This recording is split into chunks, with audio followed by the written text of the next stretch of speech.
Hello students, I am Manish and I welcome you in our YouTube channel। बच्चों आज की जो हमारी क्लास है वो क्लास 4th की होगी। इंग्लिश फर्स्ट पढ़ रहे होंगे जिसमें हम लोग chapter 1 smile makes two discuss कर चुके हैं एक बार। ठीक है, आज हमको एक्सरसाइज सॉल्व करना है। ठीक है, तो बच्चों इस लेसन में हमने क्या पढ़ रखा था ये जानने के लिए सबसे पहले आप इस वीडियो के पहले उस वीडियो को देख कर आइए जिसमें मैंने इस पोएम को करवाया था। ठीक है, ताकि उसमें आपको जो चीज़ें भूल चुकी हैं उन्हें आपको याद हो जाए। ठीक है, तो बच्चों उसमें हम लोगों ने पढ़ा था कि स्माइल एक ब्यूटीफुल थिंग है। ठीक है, जब हम मुस्कुराते हैं तो सामने वाला भी देखकर हमें मुस्कुराता है और इस प्रकार एक स्माइल 2 में बदल जाती है। बात समझ आ गई? तो बच्चों चलो अब अपना बुक ओपन कर लो। आपको इंग्लिश फर्स्ट की बुक ओपन करनी है, किंगलेट वाली है। ठीक है, और इस पर बच्चों पेज नंबर 6 पर आप आएंगे, पेज नंबर 6 पर। ठीक है, इसमें बच्चों क्वेश्चन नंबर ए लिखा हुआ है। क्वेश्चन नंबर ए लिख रखा है, ए क्वेश्चन नंबर ए। सबसे पहले मैंने आपको बता रखा है कि अगर आपको इंग्लिश सीखना है तो जितने भी मीनिंग आपको मिलते जाएं उन्हें आप रटते जाइए, उन्हें आप याद करते जाइए। बात समझ में आ गई? तो चलो बच्चों देखते हैं क्वेश्चन नंबर ए। बच्चों read the following lines carefully. Following का क्या मतलब होता है?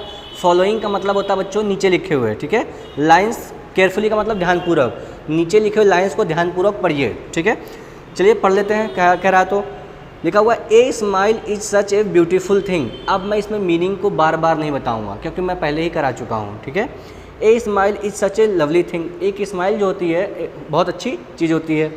It crinkles off your face. यह आपके चेहरे को सिकोड़ देती है, आपके चेहरे पे सिलवटें ला देती है। जब आप हंसते हैं तो आपका ये चीज़ सिकोड़ जाता है। ठीक है, वही बात कर रहा है। एंड व्हेन इट्स गॉन, और जब यह चली जाती है, इट्स हार्ड टू फाइंड। इसको खोज पाना बहुत मुश्किल होता है।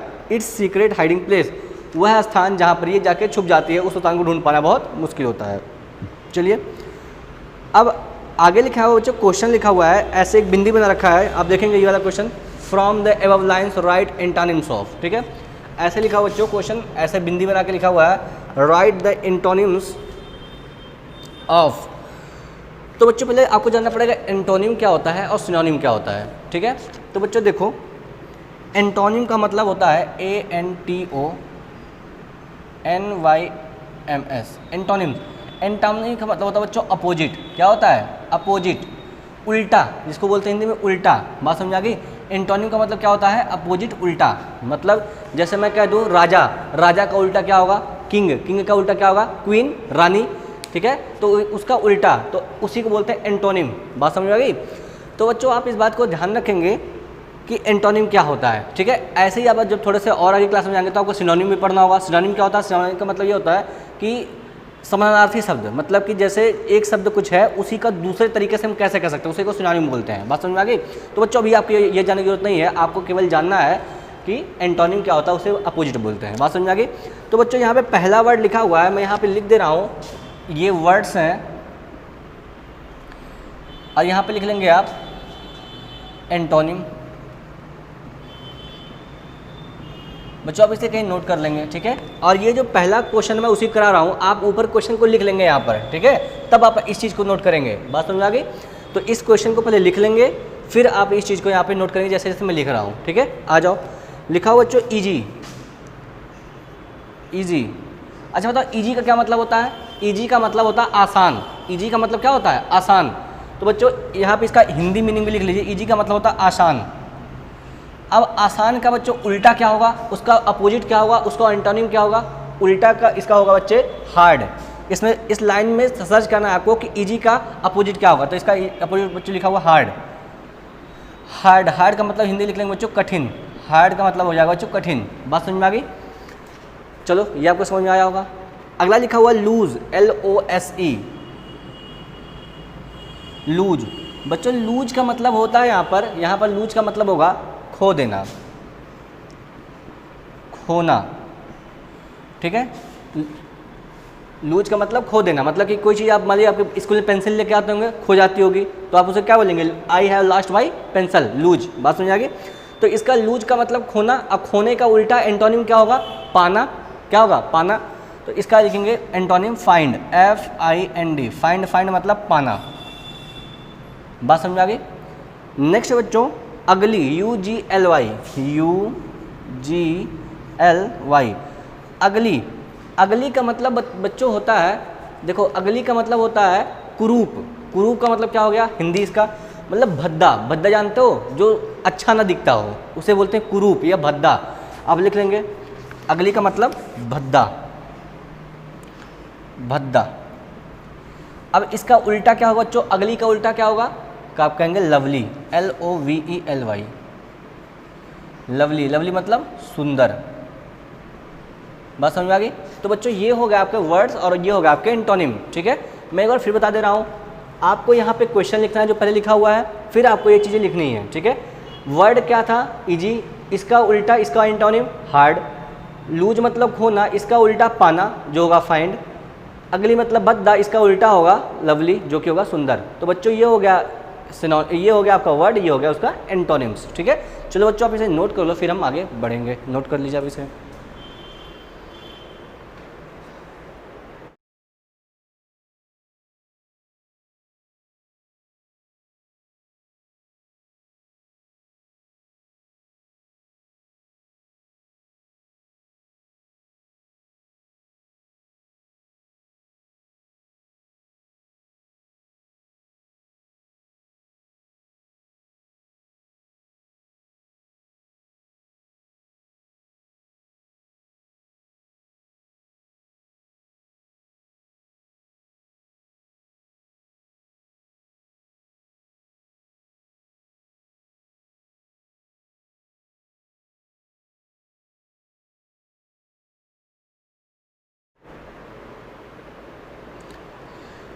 चलो बच्चों आप नेक्स्ट क्वेश्चन पे आएंगे, उसी में देखेंगे क्वेश्चन नंबर ए में ही आपको नीचे दिख रहा होगा make sentence using the given words. ठीक है, मैंने यहाँ पे सेंटेंस लिख भी दिया है कि आपको मेक सेंटेंस करना है, सेंटेंस बनाना है यूजिंग द गिवन वर्ड्स। ये नीचे लिखे हुए शब्दों से सेंटेंस फॉर्म करना है। बात समझ आ गई, मतलब कि आपको ऐसा सेंटेंस लिखने हैं जिसमें ये दोनों वर्ड्स जरूर आ रहे हों। ठीक है, तो बच्चों ये काम आपको खुद ही करना था, लेकिन मैं करवा दे रहा हूँ इसे। ठीक है, लिख लेंगे स्माइल। ठीक है बच्चों, आप इसे हजारों सेंटेंसेस बना सकते हो। ठीक है, लेकिन आइए देखते हैं कैसे कैसे सेंटेंस हो पाएंगे। ये देखते हैं स्माइल। स्माइल मतलब क्या होता है बच्चों, मुस्कुराहट। ठीक है, लिख लेगा smile. Smile can make a relationship better. ठीक है, स्माइल एक रिलेशनशिप को और अच्छा बना सकती है। ठीक है, ये सही है। क्रिंकल क्या मतलब होता है बच्चों, क्रिंकल का मतलब होता है चेहरे पे सिकुड़ आना। ठीक है, चेहरे का मुरझाना। ठीक है, या फिर चेहरे का सिकुड़ना। ठीक है, तो इस पे सेंटेंस लिखेंगे माई ग्रैंडफादर, माई ग्रैंडफादर, माई ग्रैंडफादर। अब ग्रैंड की स्पेलिंग आपको आनी चाहिए भैया, GRAND, ग्रैंड, FATH, ग्रैंडफादर मतलब दादाजी। My grandfather got crinkles on his face. मेरे दादाजी के चेहरे पर क्या हो गए हैं, क्रिंकल्स हो गए हैं, सिलवटें हो गई हैं। बात समझ में आ गई, मेरे दादाजी का चेहरा क्या हो रहा है, सिकुड़ गया है। ठीक है, तो बच्चे ये चीज़ आपके बुक में दी हुई थी, आपने इनको लिख लेंगे। अब मैं आपको दो वर्ड्स होमवर्क ले दे रहा हूँ, आप इन्हें करके मेरे पास भेजेंगे। एक वर्ड लिख लीजिए आप लवली। लवली के बारे में आप एक सेंटेंस बनाएंगे अपने मन से। ठीक है, एक बनाएंगे बच्चों वंडरफुल। ये दोनों सेंटेंसेज आपको बच्चों HW का है और आपको इस पर सेंटेंस बना के मुझे भेजना है। ठीक है, तो बच्चों ये सारी चीज़ आप नोट कर लीजिए। इन दोनों सेंटेंस को इन दोनों वर्ड्स को लिख के आप आगे लिखने के लिए इन्हें जगह छोड़ देंगे। ठीक है, ताकि आप घर पर आराम से लिख पाएँ। आप इसे नोट कर लीजिए, फिर हम आगे बढ़ेंगे।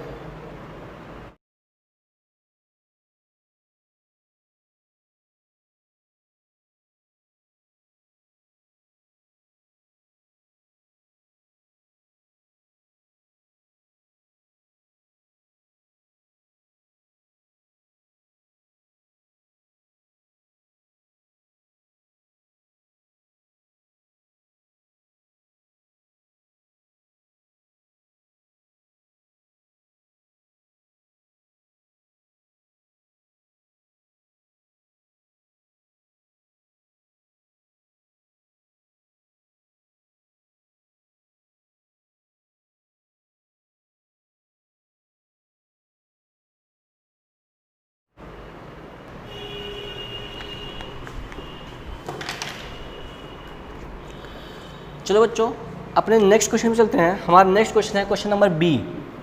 क्वेश्चन नंबर बी है, लिखा हुआ है राइट ट्रू और फॉल्स। हमको पोयम पढ़ना है और इसमें जो 4 सेंटेंसेस लिखे हुए हैं उसमें कौन सा ट्रू है और कौन सा फॉल्स है ये हमें बताना है। ट्रू मतलब क्या होता है बच्चों? सत्य होता है, ठीक है, जो पोयम के हिसाब से सही है, ठीक है। अब फॉल्स का क्या मतलब होता है? फॉल्स का मतलब होता है जो गलत, ठीक है, रॉन्ग। तो बच्चों हमें पोयम को पढ़ना होगा तभी हम बता पाएंगे कि कौन सी बात सही है और कौन सी बात गलत है, ठीक है। चलो पढ़ते हैं। हमारा फर्स्ट सेंटेंस लिखेंगे बच्चों। मैं सेंटेंस नहीं लिखूंगा, केवल आपको ट्रू और फॉल्स बताऊंगा, ठीक है। आप ये ऐसे लिखेंगे B write true and false, ठीक है। अब सेंटेंस नंबर 1 लिखेंगे, सेंटेंस नंबर 1 लिखेंगे ए smile is a lovely thing, okay. फिर उसके बाद आगे ट्रू फॉल्स आपको लिखना होगा। पहले ये चारों आप उतार लेंगे, बात समझा कि कॉपी पे आप लिख लेंगे, उसके बाद ही हम उनको लिखेंगे, ठीक है, ट्रू और फॉल्स। आ जाओ, लिखा हुआ ए smile is a lovely thing, loving thing, ठीक है। तो बताओ बच्चों ये सही है कि नहीं सही है? बताओ। लवली का मतलब क्या होता है? सुंदर। लविंग का मतलब जो अच्छा हो, प्यार करने लायक हो, ठीक है। तो बिल्कुल सही बात है। स्माइल क्या होती है? बहुत अच्छी चीज़ होती है, ठीक है। तो ये हमारा सेंटेंस क्या होगा बच्चों? ट्रू होगा, ठीक है। आप इसके सामने लिखेंगे ट्रू। आप सेंटेंस को लिखेंगे और उसके सामने लिखेंगे ट्रू। ट्रू मतलब सही, ठीक है। आज जो बच्चे अपने दूसरे सेंटेंस पे चलते हैं। लिखा हुआ है we can see smile every time on every one's face. कह रहा है कि हम सभी के चेहरे पर हमेशा ही स्माइल देखते हैं, ठीक है। क्या ये सही बात है? क्या हर आदमी हमेशा मुस्कुराता ही रहता है? सही है ये? बताओ बताओ बताओ बताओ। नहीं बच्चे, ये सही नहीं है। हर आदमी हमेशा कैसे मुस्कुरा सकता है? मैं इसमें नहीं मुस्कुरा रहा हूँ, बात समझ आ गई। अब मैं हमेशा थोड़ी ना मुस्कुराऊंगा, जब जरूरत पड़ेगी तब मैं मुस्कुराऊंगा, ठीक है। तो बच्चों ये हमारा स्टेटमेंट जो है वो क्या है? फॉल्स है। स्टेटमेंट लिखेंगे यहाँ पे और इसे लिखेंगे फॉल्स, ठीक है। क्या लिखेंगे? इसे फॉल्स लिख लेंगे, ठीक है। नेक्स्ट है it is good to have a smile on our face. मतलब कि अगर हमारे चेहरे पे मुस्कान रहती है तो ये बहुत अच्छी बात है। तो भैया बिल्कुल सही बात है। क्या? अगर हम मुस्कुराते रहेंगे, अब हमेशा ही नहीं मुस्कुराना चाहिए, लेकिन अगर हम थोड़ा मुस्कुराते रहेंगे तो ये हमारे सेहत के लिए भी अच्छा है और सब हमसे प्यार से बात करेंगे, ठीक है, बात समझ आ गए। तो इसलिए हमारे चेहरे पे मुस्कुराहट रहना बहुत ज़रूरी है, ठीक है। तो इसे हम लिख लेंगे ट्रू। थर्ड है बच्चों हमारा, इसका आप सेंटेंस लिखेंगे, यहाँ पे लिखेंगे ट्रू, ट्रू, ठीक है। फोर्थ पे आ जाओ। फोर्थ बच्चों a smile can help in maintaining the relationship between the two. इसका क्या मतलब हुआ? इसका मतलब ये हुआ कि जो मुस्कान होती है वो दो लोगों के बीच में रिलेशनशिप को मेंटेन करने में, यानी कि अच्छा बनाने में उसे बहुत मदद करती है। तो बताओ बच्चों सही है कि नहीं? आप बताएंगे। तो बच्चों ये बिल्कुल सही बात है। अगर मान लीजिए हम और आप हैं और हम आपसे बार बार गुस्सा होकर बात करेंगे तो आप हमसे बात करेंगे? नहीं करेंगे। लेकिन अगर मैं आपसे प्यार से बात करूं, मुस्कुरा कर बात करूंगा तो आपको भी अच्छा लगेगा, आप भी हमसे बात करेंगे। तो ये हमारा और आपका जो रिलेशन है उसको अच्छा बनाएगा, ठीक है। तो इसलिए अगर दो लोगों के बीच में मुस्कान रहती है, प्यार रहता है, तो उसे हम अच्छा मानते हैं। बात समझ आ गई? तो इसे बच्चों क्या कर लेंगे आप? ट्रू लिखेंगे। इसे लिखेंगे ट्रू, ठीक है बच्चों। तो बच्चों आप इसे नोट कर लीजिए, फिर हम नेक्स्ट क्वेश्चन नंबर सी पर बढ़ रहे होंगे तो हम आगे बढ़ेंगे। नोट कर लीजिए इसे आप।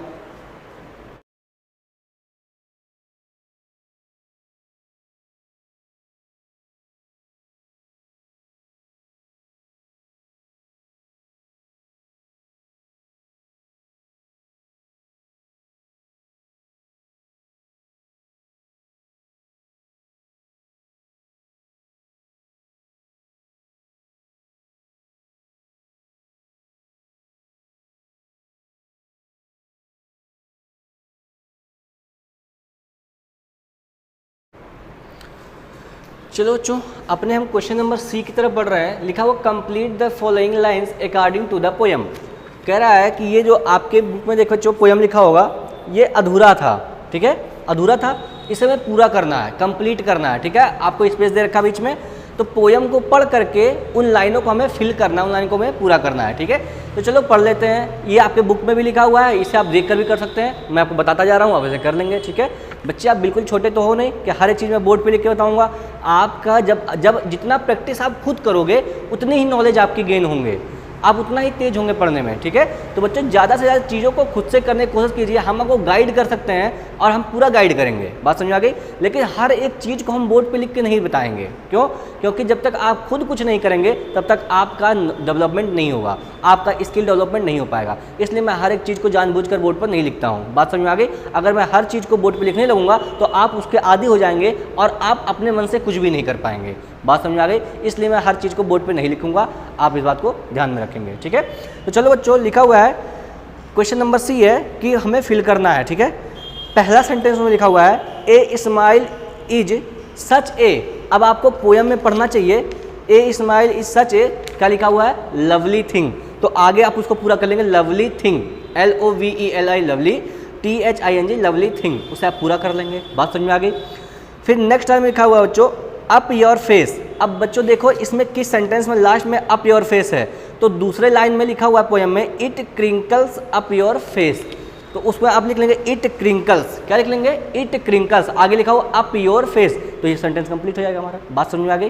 तो बच्चों इसे आप लिख लेंगे, पहले लाइन में क्या आएगा? A smile is such a lovely thing, it crinkles up your face, ये हो गया, 2 लाइन पूरा हो गया।